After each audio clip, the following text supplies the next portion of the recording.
আসসালামু আলাইকুম রহমতুল্লাহি ওয়াবারাকাতু। আশা করছি আল্লাহ সুবহানাহু ওয়া তাআলা আপনাদেরকে খুবই ভালো রেখেছেন। তো আজকে আমরা চোখের দেখা কবরের আযাব অর্থাৎ দলিল সহ কোরআন হাদিসের আলোকে মৃত্যু, কবর, হাসর, জান্নাত ও জাহান্নাম সংক্রান্ত আলোচনা জানতে পারবো। আর এই কথাগুলোটি লিখেছেন মাওলানা তারিক জামিল সাহেব। তো আজকে আমরা এই পর্বতে জানতে পারবো মৃত্যু কি, মৃত্যুর পরিচয় কি, রূহ কি, আর মৃত্যু কার মাধ্যমে ঘটানো হয়। তো আর দেরি কিসের, চলুন আজকের ঘটনাগুলো আমরা জেনে নিই। কোরআন ও হাদিসের আলোকে ইমানি মেহনতের ইসলামী যোদ্ধা, ধর্মীয় গ্রন্থাবলী শুনুন, নিজ ইমানকে তাজা করুন। তেহরিকে ঈমান। মৃত্যুর পরিচয়। মৃত্যু কি? মৃত্যু হলো প্রাণীর দেহ থেকে প্রাণ বের হয়ে যাওয়া, যা ছিল দেহের চালিকা শক্তি। মৃত্যুর নির্দিষ্ট কোনো সংজ্ঞা দেওয়া কঠিন, তবে কিছু আলামত দ্বারা বোঝা যায় মৃত্যু ঘটেছে। এর শক্তিশালী আলামতগুলো হলো শ্বাসযন্ত্র বিকল হওয়া, অর্থাৎ শ্বাস প্রশ্বাস না থাকা, হৃদয়যন্ত্রের ক্রিয়া ও মস্তিষ্কের সক্রিয়া বন্ধ হওয়া। মৃত্যুর রহস্য নিয়ে মানুষের কৌতূহলের শেষ নেই। বিজ্ঞানীরা একে একে গবেষণা করে চলেছেন কোন কারণে মানুষের মৃত্যু হয়। তারই ধারাবাহিকতায় জার্নাল অব আমেরিকান অ্যাসোসিয়েশন 1968 সালে এই ধারণায় একমত পোষণ করে মস্তিষ্ক অকেজো হলেই মানুষের মৃত্যু ঘটে। 1973 সালে 2 মার্কিন স্নায়ু বিশেষজ্ঞ এই সিদ্ধান্তে উপনীত হলেন মস্তিষ্কের যে অংশ দ্বারা চেতনা জাগে, সেই অংশটুকু অর্থাৎ ব্রেন স্টেম অকেজো হলেই মানুষের মৃত্যু ঘটে। বন্ধ হয়ে যাওয়া তার যাবতীয় কার্যক্ষমতা। মৃত্যুর পরে মানুষের মাঝে কিছু পরিবর্তন দেখা দেয়। সেগুলো হলো চামড়ার রং ফ্যাকাশে হয়, হ্রাস প্রায় শরীরের তাপমাত্রা, চারপাশের তাপমাত্রার সাথে মিল না পাওয়া পর্যন্ত এটি সাধারণত অবিচলিতভাবে পতন হয়ে থাকা, লাশের অঙ্গ প্রত্যঙ্গগুলো শক্ত হয়ে যায় এবং নাড়াচাড়া বা চালিত করা কঠিন হয়ে পড়ে।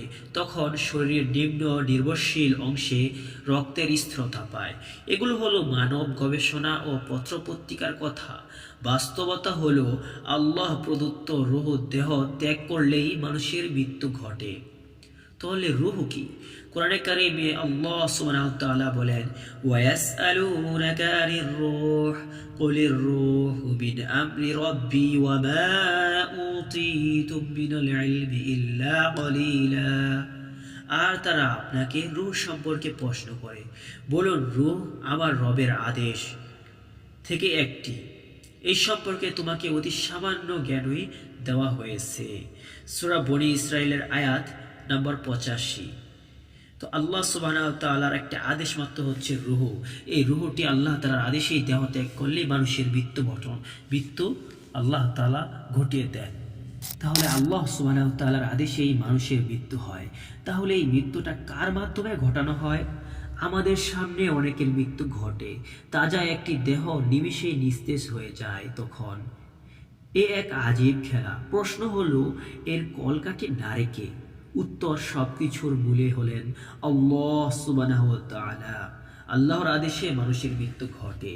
তবে আল্লাহ তাআলার একটা নিয়ম হলো, তিনি মাধ্যমে কাজ সম্পাদন করেন। মৃত্যুর জন্য মাধ্যম হিসেবে সৃষ্টি করেছেন এক মহান ফেরেশতা। তার নাম মালাকুল মাউত বা আজরাইল আলাইহিস সালাতু ওয়াস সালাম।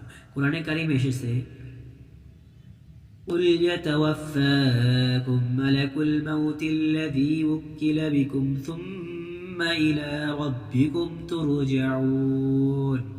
বলুন হে নবী, তোমাদেরকে মৃত্যু দেবে মৃত্যুর ফেরেশতা, যাকে তোমাদের জন্য নিয়োগ করা হয়েছে।